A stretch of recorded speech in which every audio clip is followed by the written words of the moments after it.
Coming to you live from Studio F in Russia, Ohio. It's the Fish Report Live Show with your hosts, Craig Fissinger and Ken Francis.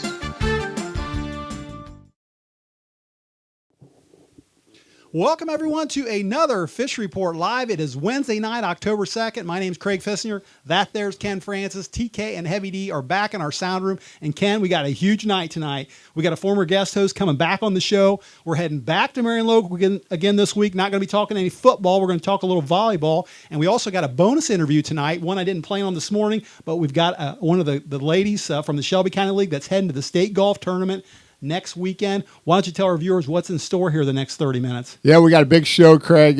First of all, we got Clara Wuebker from Marion Local. She's one of the stars of that Marion Local team. You know, just a phenomenal program they got over there. Really looking forward to talking to Clara tonight. Then we've gone up to Botkins, Craig, to talk to cross-country coach Ryan Gutman. Ryan hosted the big Botkins Invitational Best in the West last week. He's going to give us kind of a preview of the upcoming postseason here, and it's going to be great to have Ryan back on the show. And then, Craig, we're going to go to Fort Loramie, put a call into Emily Knouff. Emily's coming off a fantastic freshman season, Craig, and she capped it off today at the district by shooting a great round of golf and qualifying for the state golf match next week in Columbus. So congratulations to Emily. Yeah, a lot to talk about tonight. I can't wait to get started, but before we do, got to get to that weekly trivia question. And then last week, the Fish Report Live viewers were trying to help me out. They were giving me the answer on Twitter. I kind of blew them off, didn't I? Yeah, you did, Craig. You should have listened to your followers last week. Otherwise, you'd have got it right. So, Craig, I'm going to bounce away a little bit this week. We're still sports related. We're not high school sports related, but it is October. So we're going to talk Major League Baseball postseason. Oh, boy, good. And I'm sure we're pulling a lot of people away from that Cleveland Indian baseball game right now. Our viewing audience is probably right next to TBS's with that, I'm sure it is. As far as viewers go. So the Indians are in the postseason, Craig. They don't get there very often. When was the last time the Cleveland Indians were in the postseason? Last time the Indians were in the postseason. I'll give you a multiple choice. Okay. Is it 89, 1999, 2007, or 2010? Okay, 89, 99. 07 or 10? Okay, I'm going to have to give that some thought. Well, there's the Wild thing there, Ken. Was he playing for him then? Give me a little hint. He might have been. It's been so long, Craig. He might have been their closer. I don't know. I'll have to give that some thought. I'm definitely going to need some help from the viewers out there, so send me the answer on Twitter. I'll check it out as the show goes on. Hopefully, I'll get this one right this week. Well, all right. All right, Ken, well, let's get things started tonight. Like you said, we're going to start out talking a little volleyball, and one of the best teams, I guess the best team in the state right now, is just over in Marion Local. We were there last week talking some football. We're going to talk some volleyball tonight, and they play, not only is Marion Local the number one team in the state, they also play in probably one of the toughest conferences in the state, if not the toughest. Let's take a look at those standings. Why don't you go over those for our viewers? Yeah, Craig, Marion Local sitting atop right now, 6-0 in the league, 18-1 overall. Like you mentioned, just a brutal schedule to play in this MAC in volleyball. And you got St. Henry there with one loss, Versailles with one loss. And, even New Bremen in the middle of the pack there, and Coldwater, also very good teams sitting at 3-3. And so it just shows you the strength of this league from top to bottom. But Marion Local, Craig, they don't rebuild over there. They just reload. And, what a phenomenal program they've got going, and just super strong volleyball. Yeah, well, I guess one of the reasons they probably are number one is going to be this next lady we're going to talk to. I guess she could arguably be one of the best players on the team, if not the best, because they played in the Crestview Invitational this past weekend. She was the MVP of that tournament. She plays in the number one team in the state. She must be pretty good. She's Clara Wuebker. I believe we have her live on the phone right now. Clara, welcome to Fish Report Live, and thanks for joining us. Hi, guys. Thanks for having me. Hey, listen, it's been an exciting past 7 days for you guys over there. Last Thursday, you were playing St. Henry. I think both of you guys were undefeated at the time. You beat them to take sole possession of the MAC. Over the weekend, like I just mentioned, you won the Crestview Invitational. You were named the MVP. And then on Monday, you played one of our Shelby County foes over in Fort Loramie, who are very good this season, and you knocked them off. So I got to ask, do you take time to celebrate little moments like that, or is Marion Local just taking care of business? We definitely celebrate our wins. After the games and going into the locker rooms, we always like to talk about, the really intense parts of the game, or the awesome saves that someone has, we definitely celebrate our wins. But then the next day at practice, we talk about what we didn't do so well in that game or what we can improve on. And usually practices are a little more businesslike, but definitely we always celebrate our wins. If it's a 5-set thriller or even just a 3-set game, we always celebrate our wins. All right, well, listen, you lost some great seniors last year. You had a couple All-Ohio players in Claire Heitkamp and Hannah Arling. You had another great player by the name of Josie Winter, who I'm sure would have been All-Ohio if it wasn't for an injury that she had to sit out for a majority of the season on.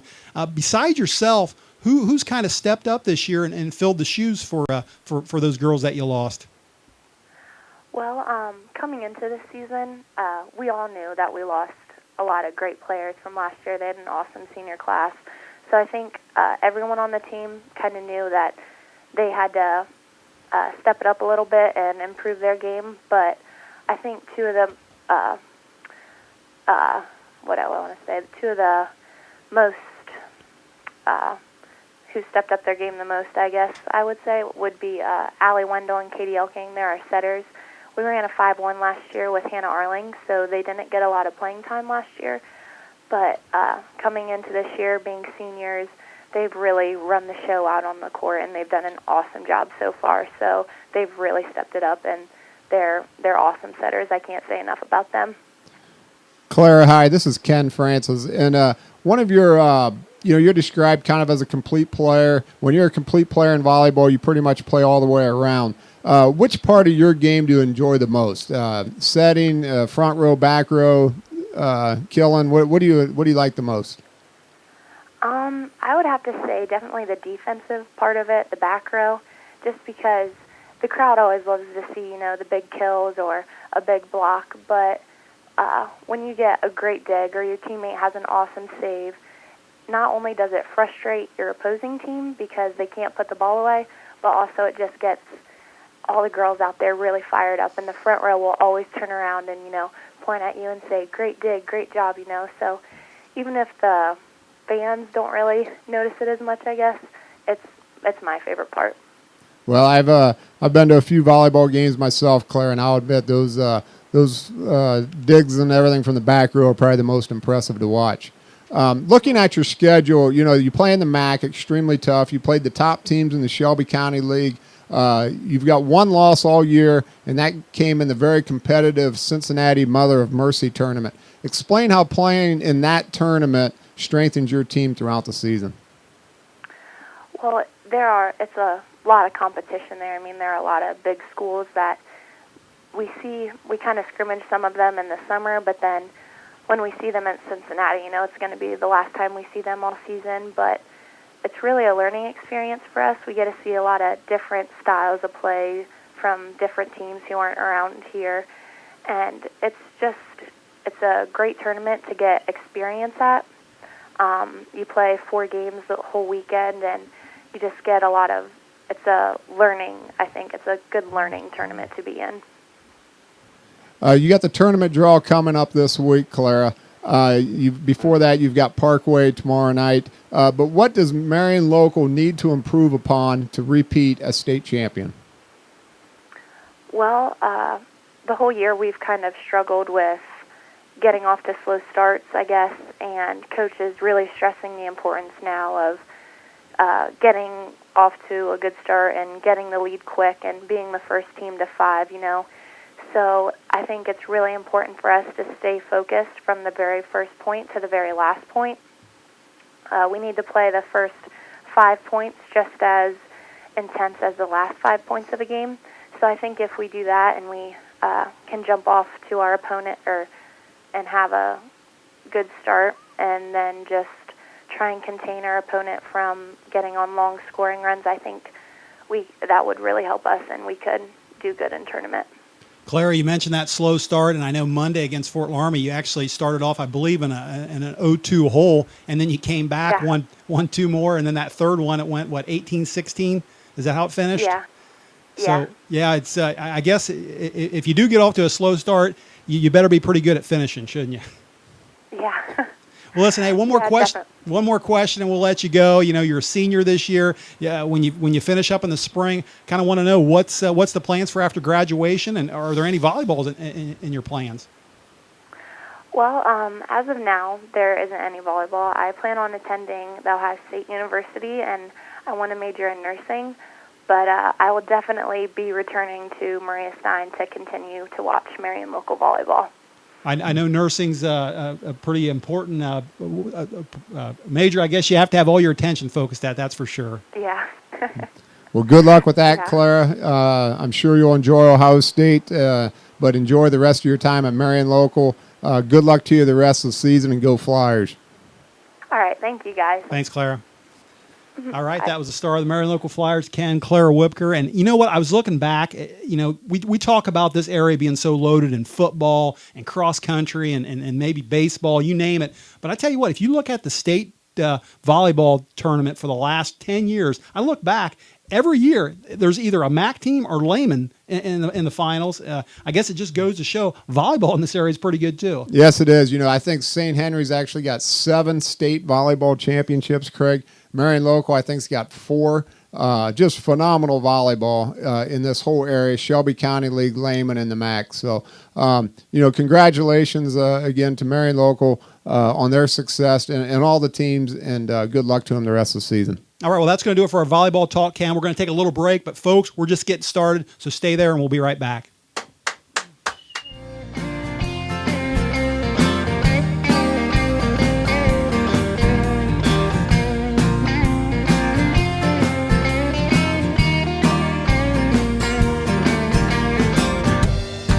It's been a year since my baby finally gave up on me. I can't say that I blame her. She just got tired of playing losing games. I should succumb my pride and beg that girl to come back home. Deep down I know she's better off, 'cause fools like me are meant to die alone. Someone give me one good reason, one good reason to smile. I'm trying to be that guy my mother prayed that I would be. Some days I feel I hit the mark, some days I fail hopelessly. I think I'm alright, I just stumble from time to time.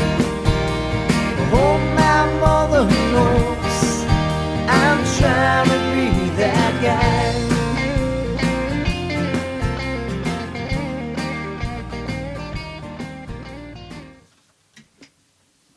All right, welcome back to the second half of Fish Report Live, everyone. Before the break, Ken, we were talking some volleyball. We're going to talk a little cross country now. We haven't been talking cross country a lot this season, but I know we're going to be talking a lot about it here in the month of October, aren't we? Yes, we will, Craig. You know, the postseason's coming up, and you know, there's a big meet actually tomorrow night at Coldwater. A lot of the local teams will be over there and participating on what is typically an extremely fast track over there at Coldwater. So look for some very good times tomorrow night. And then you got the Anna Invitational coming up this Saturday. Also a very competitive meet that Coach Dean Stewart just does a fantastic job of hosting. So, yeah, we're going to be talking a lot of cross here real soon. Yeah, there's a lot of good runners in this area, and I know everybody's trying to peak at the right time, and I guess now is the time. We're getting into the county coming up here in a couple weeks, and everybody wants to be running well for that. Yes, it does. And you know what, Craig? I think we're going to have a good guy on the line here now. Ryan Gutman, thanks for joining us on Fish Report Live. Hey, guys. Thanks for having me. Hey, Coach, you're a former guest host on this show. We had you on this show. We called you up once last year. I think you might have the record right now for the most appearances on Fish Report Live. How does that sit with you? Hey, that's amazing. That's a record I love to have. I hope to keep that going. Well, listen, I know you're a busy guy, and this past Saturday you were hosting the Best in the West Botkins Invitational. Very good meet you have over there. A lot of good quality teams, and I know it has to be a lot of work. I got to ask, what's in it for you? Well, what's in it for me, I'm such a Botkins guy that I just love when, that number of teams, we get close to 20 teams come to our park. It's a beautiful park out there. Jeremy Plyman started the meet about 12 years ago. He used to coach the cross-country team at Botkins. But I'll tell you, I'm such a Botkins guy that anytime any positive light can be shed on our town, that's what's in it for me, I guess. All right. Well, you got a lot of good runners, both boys and girls. You help both the boys and girls team. I know you get a little help there. But talk about your team a little bit this year. How's the Trojans doing? Well, we're having a successful season. The boys team, Austin Jones has a little bit of an IT band problem right now, but he missed the Botkins meet. He'll be back for Anna. And Cameron Flora, of course, he's having such a great year. And then on the girls' side, we got Chloe Flora. She's running 19:45 or so this year. And we got a lot of girls vying for that 7th spot, so hopefully we can make a trip to the regional meet with those girls really fighting it out at the back end of our pack. Ryan, this is Ken. I've got a couple questions for you. I know you've been to a lot of meets this year. You've seen a lot of different teams. In this area, what teams and individuals that you've ran against have caught your eye? Well, I'll tell you, of course, Rushie's always up there, but Anna's making quite a push this year, with Adam Larger, and the Geyer kid is running really well. They're going to be tough to beat. Anna's got quite a pack. And then on the girls' side, of course, you got Rushi again with Borchers, and then with Wester Heidi and Fort Loramie, they've really come on strong. And I love watching Carly Schell run from Covington.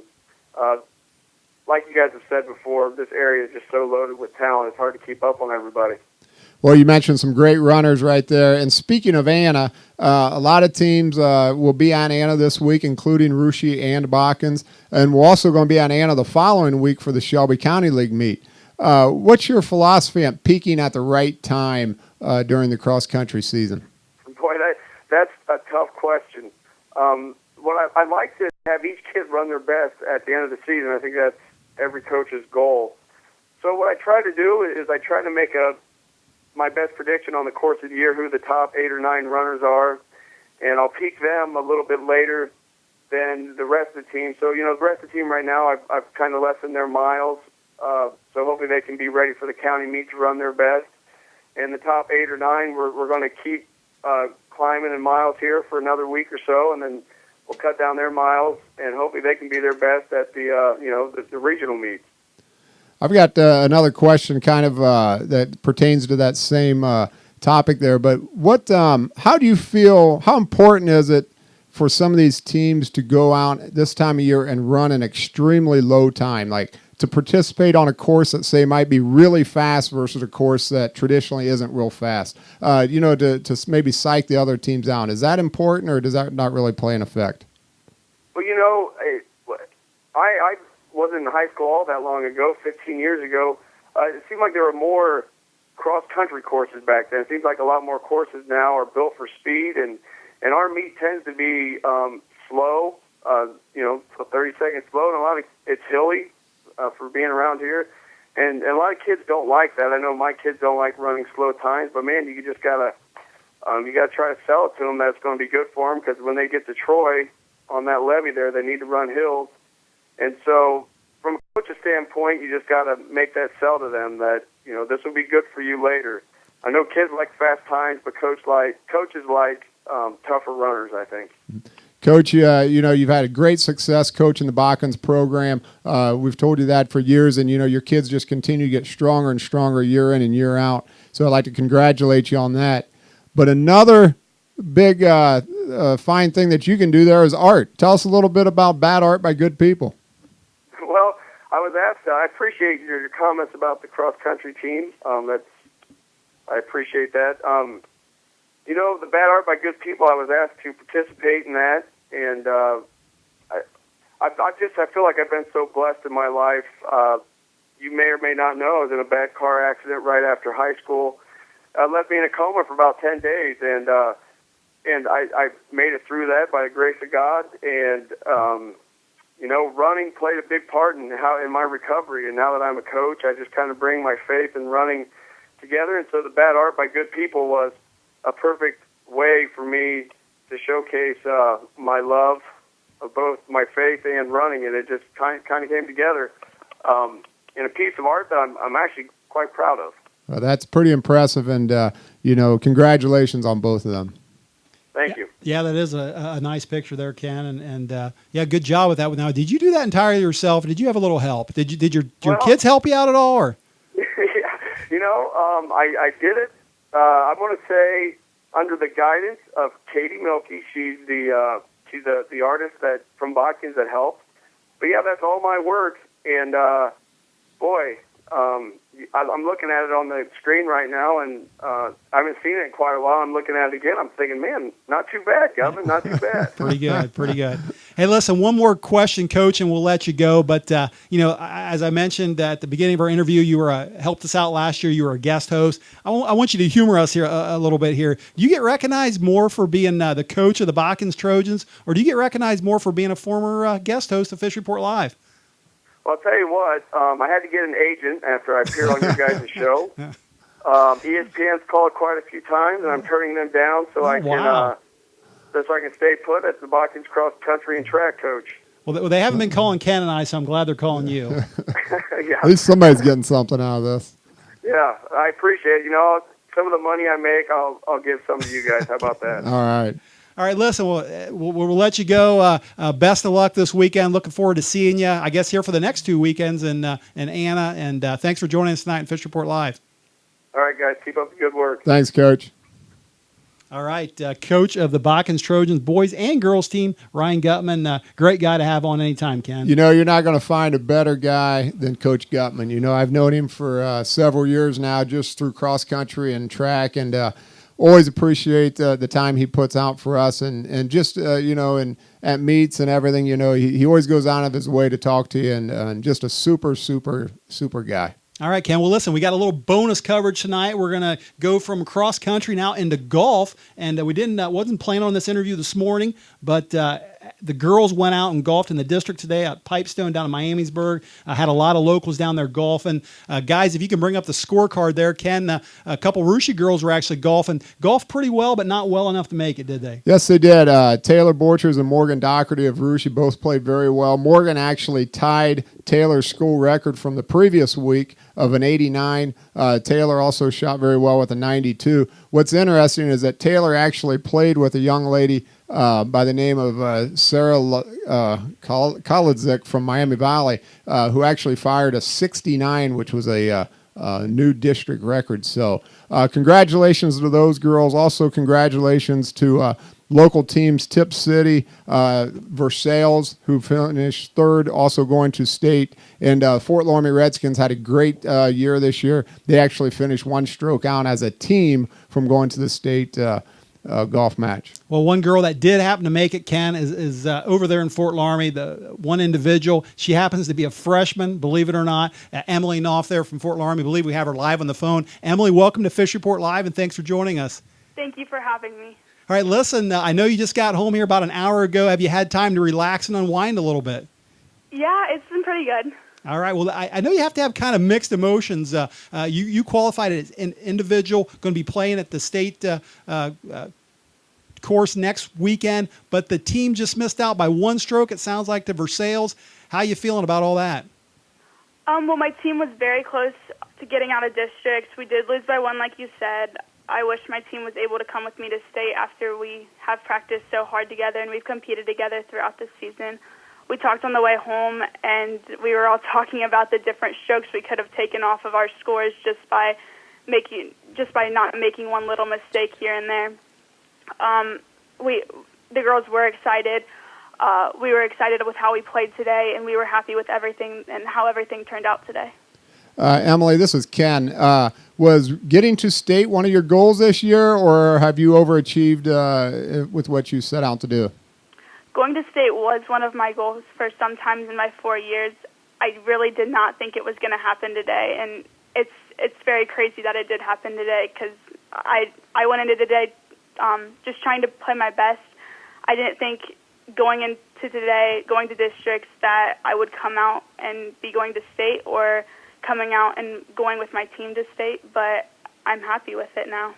Emily, compare Pipestone today versus some of the local courses that you've played, whether it's Arrowhead or Shelby Oaks, and what you expect to see at Columbus next week on that course. Well, Pipestone definitely has some faster greens than the courses around here. They also have some bent fairways, or bent grass fairways. Luckily, last night I was able to go play Pickwick Country Club, which was huge to my advantage. My swing coach, Nate Fridley, got to take me over there, and it was very similar to Pipestone, which was great practice. And today, going into it, I felt pretty confident. I'd like to thank Nate for bringing me over yesterday and Rob Fridley for helping me throughout the season. Next week, I expect to see some pretty fast greens in Columbus, and I think it'll be a tough course. Emily, you fired a 73 today, which is just phenomenal. But one reason I think you're such a good golfer is because you hit the ball from the left side. I'm a left-handed golfer myself, even though I'm not near as good as what you are. But explain to me how golfing from the left side can kind of sometimes be an advantage because, you know, it's tough being a left-handed. We can't even find golf clubs sometimes, can we? No, not always. Golfing left-handed is definitely to my advantage in some ways, but it's to my disadvantage in some ways too. In some ways, you know, you have a shot up next to a tree, and being left-handed is great, but there's other times when being right-handed would be very helpful as well. Yeah, well, some of the best golfers in the world, Emily, are left-handed, including Phil Mickelson, Emily, and myself. So congratulations again on an outstanding freshman season. Thank you very much. All right, listen, Emily, one more question and we'll let you go. You know, you're such a good golfer. I'm envisioning you as a 5-year-old taking a club in the backyard and swinging and just, you know, being a good golfer at such a young age. Is that how it worked for you? Were you out there swinging and right when you could walk? No way at all. I actually just started 2.5 years ago. I had one lesson that my parents got me into, and I've loved it ever since.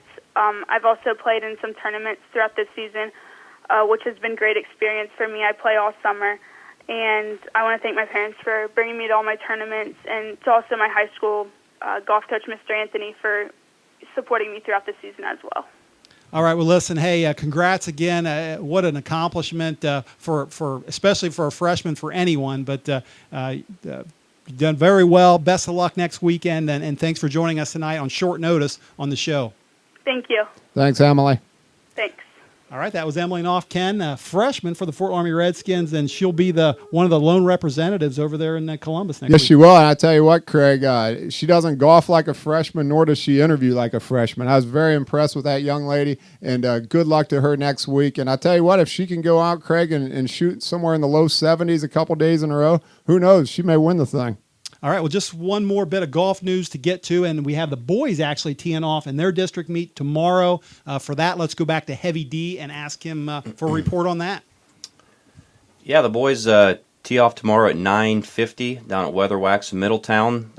They slid down on Sunday as a team, and had a pretty decent round. It was raining, which I think might be to their advantage, because it is supposed to rain tomorrow. So I referred to these boys as mudders, farm boys, hardworking, outside all the time, hunting and fishing. So I don't think the rain's going to bother them so much. But they went down on Sunday, had a nice round. I told them, I said, you guys take those scorecards, throw them right in the trash can because they don't mean anything unless you can do it tomorrow, and then we'll talk about it. But they went down today after school, got their studies in, and did a little chipping and putting down at Weatherwax. They did say the course is in pretty rough shape, which is a little bit surprising. But again, they tee off tomorrow at 9:50, and best of luck to the Russia Raider golf team.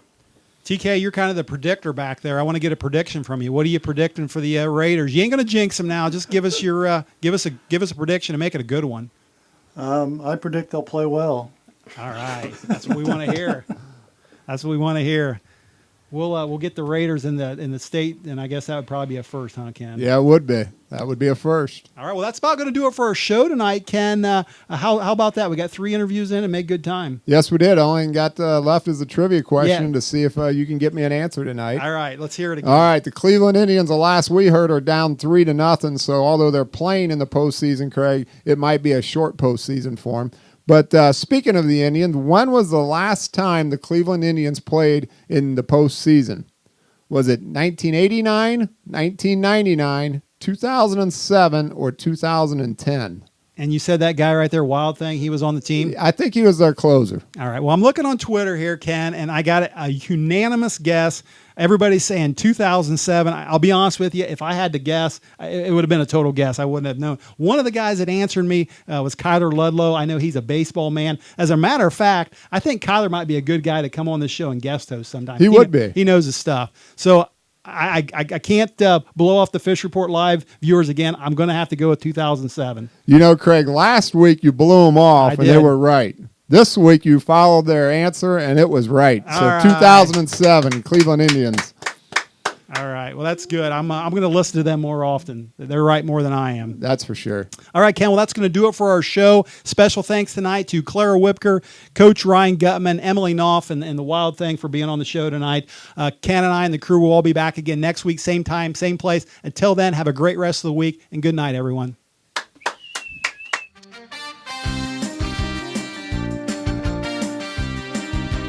From Studio F in Russia, Ohio, for Ken Francis, Craig Fissinger, and TK, this is Heavy D, signing off, saying good night and good fishing.